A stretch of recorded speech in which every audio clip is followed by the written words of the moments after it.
अस्सलामुअलैकुम। Capital views के साथ मैं हूं आपकी मेज़बान सफारिया रहमान। नाज़रीन, कल की एपीसी के बाद जो है वो काफ़ी सवालात खड़े हो चुके हैं।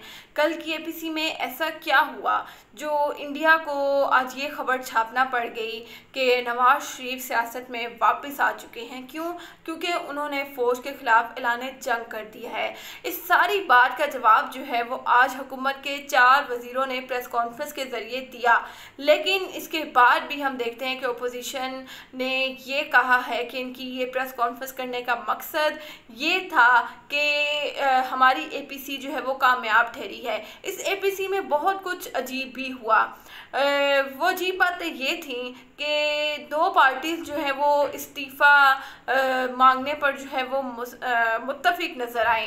जो नून लीग थी और मौलाना फजलुर रहमान साहब की अपनी पार्टी थी, और एक पार्टी जो है वो इस्तीफ़ा मांगने से या इस्तीफ़ा लेने से उन्होंने इस पर जो है वो कोई ख़ास रद्द-ए-अमल नहीं दिया, और वो थी पीपल्स पार्टी। लेकिन हम देखते हैं कि आज ये खबर भी चल रही है कि मौलाना फजलुर रहमान साहब और पीपल्स पार्टी के दरमियान जो है एक नई जंग छिड़ चुकी है। क्यों?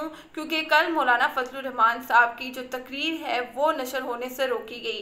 पहले तो ये सारा इल्ज़ाम जो है वो हुकूमत पर आयद किया जा रहा था कि ये तकरीर हुकूमत ने नशर होने से रोकी, लेकिन आज जो है वो 4 वज़ीर, जिनमें असद उमर साहब, शाह महमूद कुरैशी साहब, फवाद चौधरी साहब और शिबली फराज साहब जो है वो शामिल थे, उन्होंने इस बात की तस्दीक करते हुए कहा है कि हमें वज़ीर-ए-आज़म की तरफ से जो है वो यही अहकामात मिले थे कि किसी की तकरीर जो है वो नशर होने से नहीं रोकनी। और इससे बड़ा इस बात का सबूत क्या होगा कि पाकिस्तान का जो नेशनल टीवी चैनल है यानी कि पीटीवी, उस पर जो है वो एक मुजरिम की जो कि सज़ा याफ्ता है, जो कि ज़मानत पर जो है वो गया हुआ था लंदन, उसकी भी तकरीर जो है वो नशर हो रही है और कहीं से भी जो है उसकी तकरीर को नहीं रोका गया। और फिर हम देखते हैं कि फजलुर रहमान साहब की तकरीर रोकी जाती है, जिसका इल्ज़ाम जो है वो हुकूमत पर आयद किया जाता है।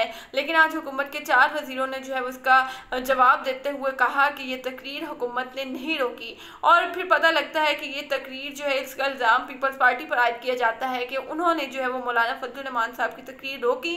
और ख़बरें ये भी आ रही हैं कि मौलाना फजलुर रहमान और पीपल्स पार्टी से जो है वो सख्त किस्म के नाराज़ हैं, और आज जो है वो पीपल्स पार्टी के चंद अरकान जो हैं वो वक्फे से इस बात की वजाहत भी देते नज़र आ रहे हैं कि उन्होंने भी तकरीर नहीं रोकी। तो आखिर ये मामला क्या है?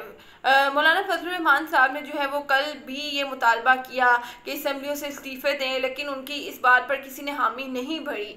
ये बात वो पहले भी कई बार कर चुके हैं कि असम्बलियों से इस्तीफ़े दें, लेकिन आखिर ऐसी क्या वजह है कि मौलाना फजलुर रहमान साहब के साथ हमेशा जो है वो ये कहा जाए कि हाथ हो जाता है? क्यों? क्योंकि वो जब भी ये मुतालबा करते हैं उनके इस मुतालबे पर कोई पूरा नहीं उतरता, कोई उनका साथ नहीं देता, लेकिन इसके बावजूद मौलाना फजलुर रहमान साहब जो है वो हमेशा जो मुतालबा करते नज़र आते हैं। आज चारों वज़ीरों ने जो है वो कल की एपीसी का जवाब दिया।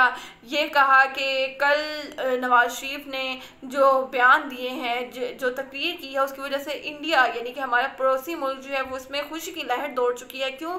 क्योंकि नवाज शरीफ साहब ने जो है वो फ़ौज के ख़िलाफ़ ऐलान जंग किया है। कल की पूरी तकरीर में नवाज शरीफ ने फ़ौज को कई बार जो है वो तनकीद का निशाना बनाया।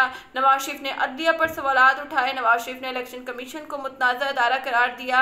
नवाज शरीफ ने यह भी तस्लीम किया कि हमें नैब को इतना खुद मुख्तार जो है वो नहीं बनाना चाहिए था। उन्होंने चेयरमैन नैब साहब के जो ज़ाती किरदार है उस पर उन्होंने सवालात उठाए, जिसका आज जो है वो चारों वज़ीरों ने जवाब देते हुए कहा है कि उनको चेयरमैन नैब से क्या मसला आखिर, क्योंकि इनको तो वो खुद लाए थे। इसके अलावा नवाज शरीफ ने जो है वो कई ऐसे सवालात उठाए कि उन्होंने कल ये भी बात तस्लीम की कि कभी भी इलेक्शन जो है वो शफाफ नहीं हुए। ये बात भी आज पकड़ी चारों वज़ीरों ने, कहा कि वो खुद मान रहे हैं कि कभी भी शफाफ इलेक्शन नहीं हुए। तो इसका मतलब है कि जब वो आए तो क्या वो भी धांधली के ज़रिए आए। और इसके अलावा हम देखते हैं कि उनकी कल की जो एपीसी में जो उन्होंने खिताब किया उसका चारों वज़ीरों ने जो है वो खुलकर जवाब दिया है कि किस तरह से जो है वो नवाज शरीफ ने उन इदारों को तनकीद का निशाना बनाया जो अब उनका साथ नहीं दे रहे। ये वो इदारे थे जिनको नवाज शरीफ अपने फ़ायदे के लिए इस्तेमाल करते आए।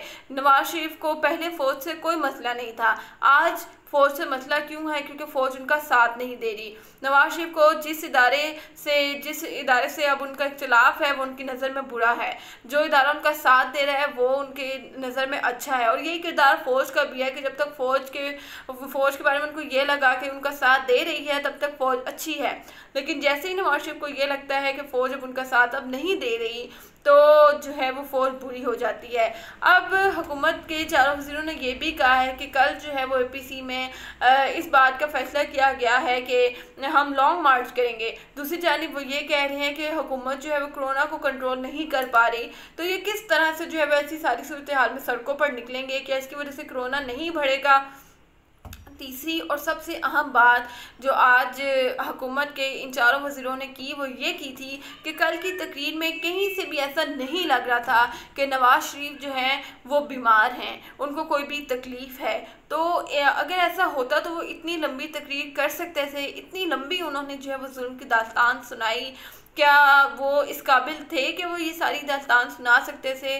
बिल्कुल, क्योंकि वो बिल्कुल ठीक है, जिसका जवाब जो है वो आज शाह महमूद कुरैशी ने इन अल्फाज में दिया कि नवाज शरीफ को वापस लाना हमारी जिम्मेदारी तो है, लेकिन क्या वापस आना उनकी अपनी इखलाकी जिम्मेदारी नहीं है, क्योंकि वो अपने बयान से फिर चुके हैं। वो ये बयान देकर गए थे कि वो 4 हफ्तों बाद 8 हफ्तों बाद वतन वापस आएंगे, लेकिन अभी तक जो है वो उनका ऐसा कोई इरादा नहीं लग रहा। और कल की जो है वो जो उन्होंने तकरीर की उसके बाद यही लग रहा है कि नवाज शरीफ का अब वापस आने का कोई इरादा नहीं है।